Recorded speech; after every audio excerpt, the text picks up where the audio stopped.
राखीबा सैयद और सामीना की 4 बेटियों में सबसे छोटी थी। राखीबा के पिता सऊदी अरब में एक निजी फर्म में कंप्यूटर इंजीनियर के रूप में काम कर रहे थे।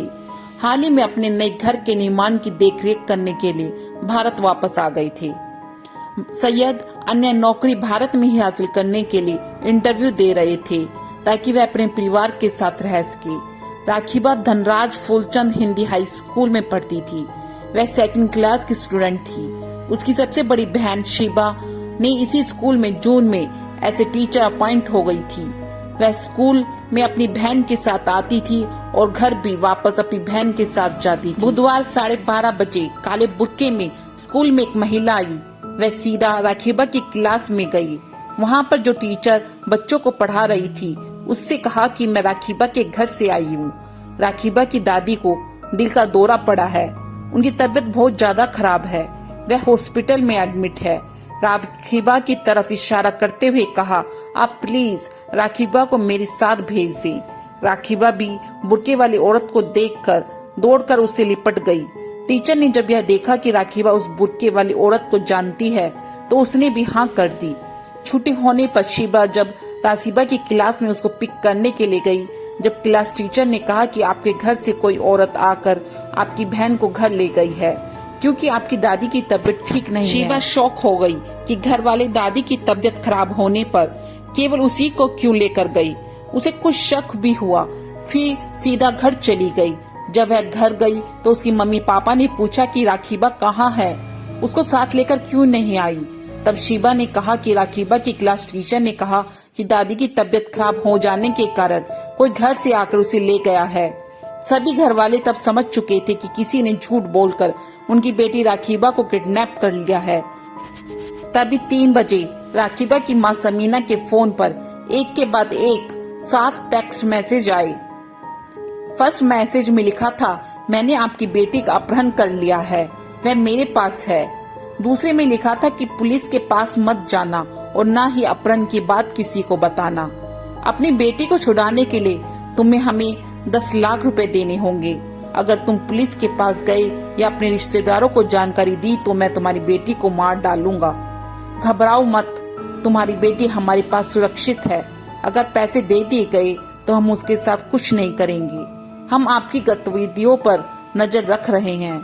मैं आपको कुछ समय में जगह और समय बता दूंगा, फिर आपको 10 लाख रुपए लेकर आना होगा।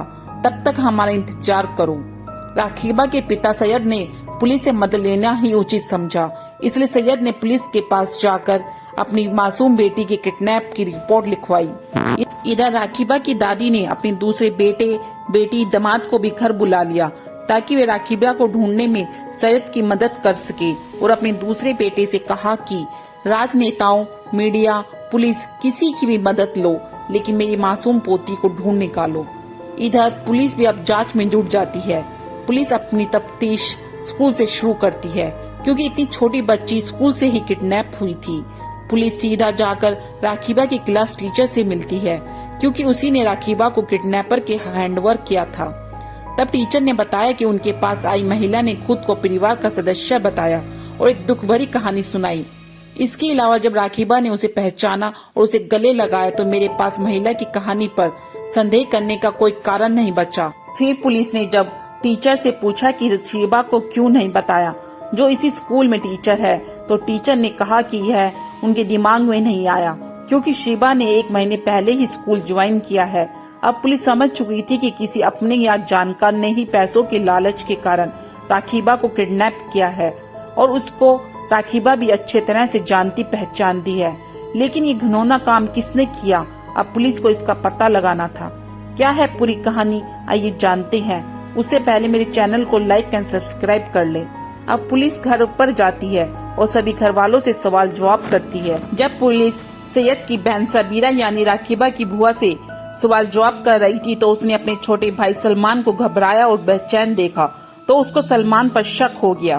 पुलिस जब घर वालों से पूछताछ करके चली गई तो सबीना ने राखीबा की मां समीना को सलमान पर शक होने की बात कही, लेकिन समीना और सैयद ने उसका भ्रम मानकर कहा कि सलमान भला अपनी ही भतीजी को किडनैप क्यों करेगा और वो दोनों किडनैपर के अगले मैसेज और कॉल का वेट करने लगे।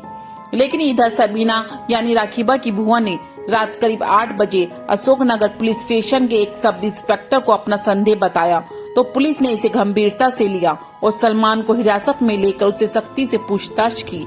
पुलिस की सख्ती के आगे सलमान टूट गया और उसने बताया कि उसने अपनी पत्नी सबरीन को स्कूल भेजा था ताकि वह वहां जाकर राखीबा को पिक कर सके।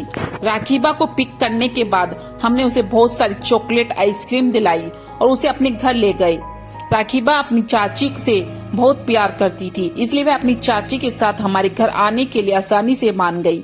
लेकिन जब मेरी माँ यानी राखीबा की दादी ने हमें सैयद के घर बुलाया और मुझे कहा कि राजनेताओं, पुलिस और मीडिया किसी की भी मदद लो, लेकिन मेरी पोती को किडनैपर से बचा कर लाओ, तो हम बहुत डर गए और पकड़े जाने के डर से मैंने और मेरी पत्नी सबरीन ने दुपट्टे से राखीबा का गला घोटकर हत्या कर दी और उसके शव को कंबल में लपेटकर बेड में रख दिया। और उसके बाद सैयद के साथ मिलकर राखीबा को ढूंढने का नाटक करने लगा ताकि किसी को मुझ पर शक न हो। लेकिन एक चाचा ने अपनी ही भतीजी को क्यों किडनैप किया? अब पुलिस ने इसके बारे में सलमान से पूछा तो सलमान ने बताया कि वह अपनी आजीविका चलाने के लिए एक्वेरियम में मछली खाना सप्लाई करता था, लेकिन इससे उसका गुजारा मुश्किल से चलता था। तो मैंने सट्टा खेलना शुरू कर दिया। उसकी वजह से मुझे 10 लाख का कर्जा हो गया, इसलिए मैंने राखीबा को किडनैप करने की सोची। लेकिन मैं उसे बहुत प्यार करता था, मेरा उसे मारने का कोई इरादा नहीं था। लेकिन जब भाई सैयद ने पुलिस में कंप्लेन कर दी तो पकड़े जाने के डर से हमने उसकी हत्या कर दी। पुलिस ने सब बरामद करके उसको और उसकी पत्नी को जेल में डाल दिया। इस मासूम सी बच्ची का क्या दोष था? बस इतना कि वह अपने चाचा और चाची से बहुत प्यार करती थी और अटूट विश्वास करती थी। आपकी क्या राय है? मुझे कमेंट करके जरूर बताना। फिर मिलते हैं एक नई क्राइम स्टोरी के साथ। जब तक के लिए अलविदा।